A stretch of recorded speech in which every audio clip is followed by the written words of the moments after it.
Hello and good morning once again. We are studying Lesson 12, Sunday's lesson, and it is entitled An Unfailing Virtue. So from the memory text, we discover what that unfailing virtue is. It reads, "Charity never faileth."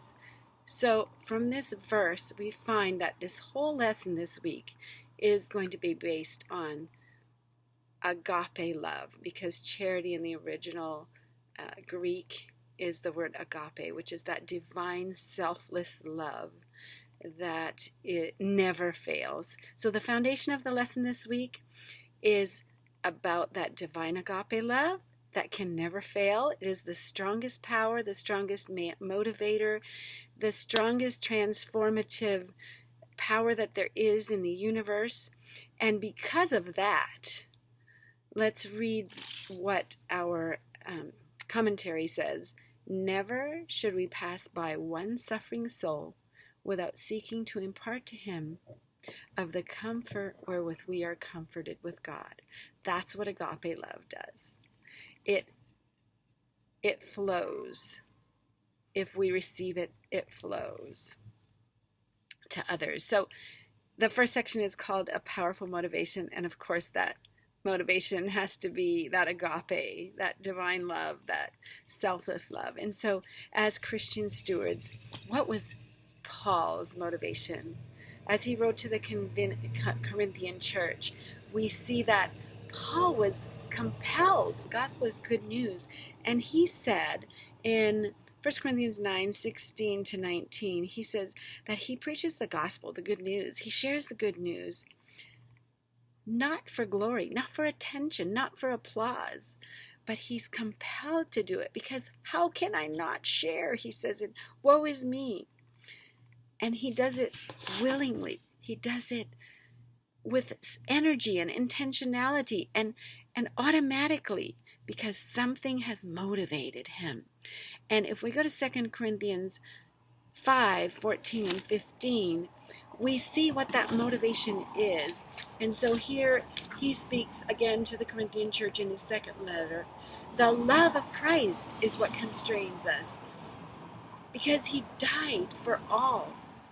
And he died for all, that all should live, and not live unto themselves, but live as he lives.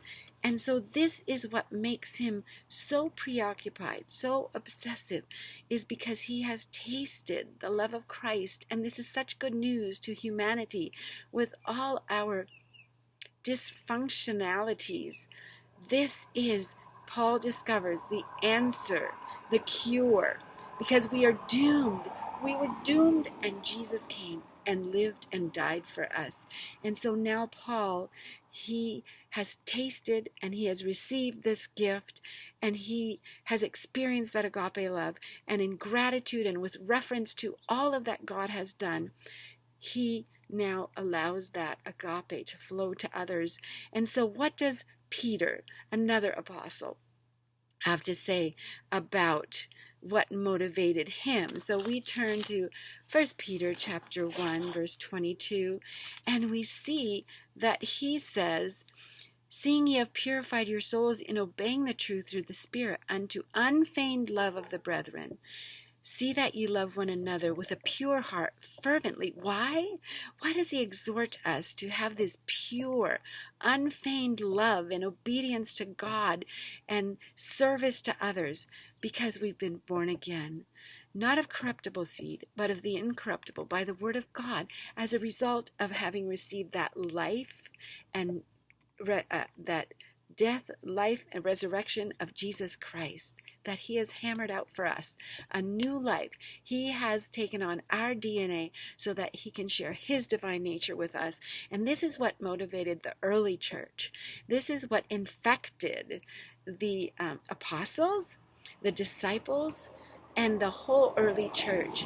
And there was an explosion of the gospel, the good news, through the whole Roman Empire, and it changed the world, and they were accused of turning the world upside down. And so as we look in our commentary beneath question 1, we see that Jesus Christ is our example. He went about doing good. He lived to bless others. Love beautified and ennobled all of his actions. We are not commanded to do to ourselves what we wish others to do to us. We are to do to others what we wish them to do to us in the same circumstances. So there's no love of influence. There's no desire for the esteem or the applause. Sometimes people do good things for applause, for recognition, for self-respect. But the gospel, in seeing the agape love of God towards humanity, towards this dark planet, this is our source of motivation. This is the most powerful tool, the most powerful healing mechanism, the most powerful motivation that there is in the universe. God's love for us, and then our love response that he gives us. It all comes from him. So the only way we can actually not be healed is to intentionally refuse his healing love. So it is my prayer that we will also receive his agape love and allow it to flow through us and to have that same motivation. May it be our prayer to choose to be purged, to be cleansed from all of our natural selfish and prideful tendencies. And so I pray that we'll be blessed this week as we study the unfailing virtue of agape love. God bless you today.